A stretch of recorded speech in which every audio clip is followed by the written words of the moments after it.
Hey everyone, I hope you had a great day. Let's take a look at some new malicious compliance stories.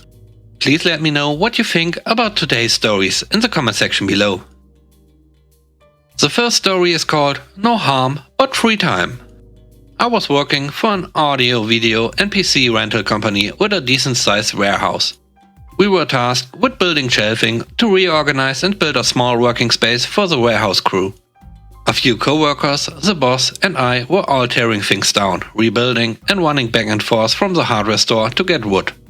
It was generally a fun day for me, where I didn't have to worry about timelines for getting things in and out the door. The boss, about 4 hours into my day, calls out. "These boards are too short. Go get the strut stretcher." "Okay boss, where should I look?" "Look all over and find one." We needed to finish this. Don't come back without an answer for me. He figured I wouldn't know that wasn't real. After all, I was pretty young and a lot of people thought pretty dumb. He figured it would be some light hazing. So I rolled with it. Off I went to look for a non-existent product. First, I looked at the cafe down the road and inquired about one while I got a sandwich. I checked at the convenience store when I stopped to get some tea. I checked all around the storage cubby we were going to clean out, while I made a little nest to take a nap in. I checked with myself a few times, before and after I took a short nap. All in all, I wasted about 2 hours looking for something I knew wouldn't exist. Coming back to the boss, he laughed and had a grand time poking fun at me wasting time, while on the clock, looking for something fake. I just, "Aw, shucks boss," answered a few times. About a week later, when we went out for a drink, I told him what I did. Luckily, he laughed and owned up that it wasn't him for sending me on the task. The next story is called I Thought I Would Get Fired. I had been working for a great medium-sized IT company for about 4 years. I had a good track record, but had moved to a department that didn't really fit my skills. And the very tall director told me I wasn't needed anymore. I thought I was out of a job completely, but the managing director called me in and told me that the company needed to implement ISO 9000. It's a quality standard that aims to formalize all those processes and roles that contribute directly and indirectly to the quality of the company's products. He offered me a job partnering up with an external consultant. The consultant would project manage the effort, while I was to be his assistant and full-time liaison person within the company. I later learned that the consultant was a personal friend of the managing director. Of course, I said yes. The consultant was a nice enough person, but it soon became clear that he was out of his depth with the complexities of the project. Luckily, I had a coach, my brother-in-law, who was very experienced in this area and saw the warning signs when I talked about what we were doing.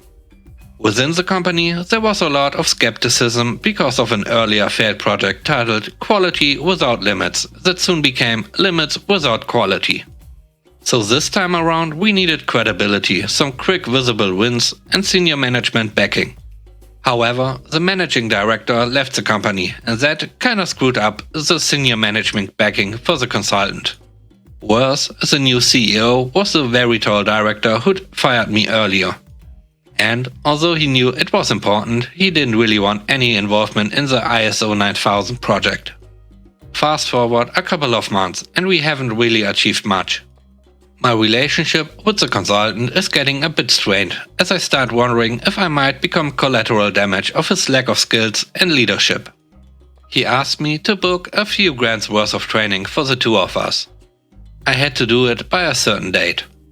The date passed, he asked about the training. I said I hadn't booked it. He blew up to level 5 and demanded to know why. I said I didn't think he had secured sufficient commitments from management to spend that much and I didn't want to get stuck with an unauthorized spend. Now he's at level 10. I was a bit taller than him and he wanted to go into Uber domination mode. Sit down. I'm comfortable standing, thanks. Sit down. I'll stay here. Sit the F down. I was shaking a bit, but outwardly calm. I'm good. You need to get yourself to the CEO, explain your failure to book the training, and that you are the reason we are going to miss our first big deadline, and rectify this mess you've caused. I really didn't know what the very tall CEO would do, and that there was a very good chance I'd get thrown off the project and fired. Again. But it was time to come clean. So here is how I obeyed the rectify this mess instruction. I got a meeting on the same day with very tall CEO and told him that we had barely achieved anything over the several months the project had been running. I said that the consultant was inept, hadn't grasped the basic concepts of the project, and that with him in the project manager role it was destined for an expensive failure. I told him about the sit-down episode. I also told him of another person in the company who I'd approach obliquely early in the week, who I reckoned would be a perfect fit for the project manager role. This was late on Friday, and very tall CEO said, "Leave it with me," and told me not to turn up until noon on Monday. I absolutely didn't know what was going to happen, and that weekend was really stressful. Monday morning, I get a call from the consultant, which I ignore, nerves shredding. Now it's noon on Monday, and I'm in the building. I'm kind of breaking it. I'm outside the very tall CEO's office, and he's there with the guy I suggested should be the new project manager. Good sign.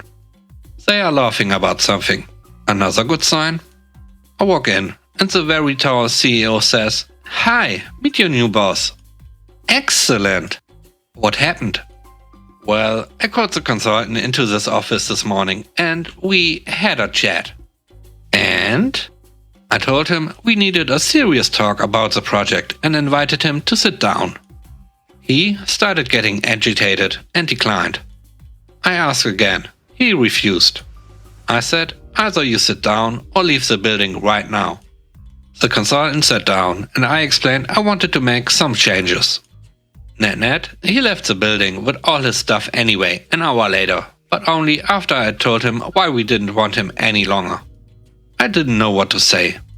I thought you might like the bit about him sitting down. I was still speechless. My new boss said to me, "Okay, come on, let's have a catch-up." I was on cloud 9 for a few days and the new boss was an absolute star and I learned a ton from him. ISO 9000 certification followed and that project's success opened up very interesting doors later. I hope you enjoyed today's video so far. If you haven't already, please subscribe to the channel.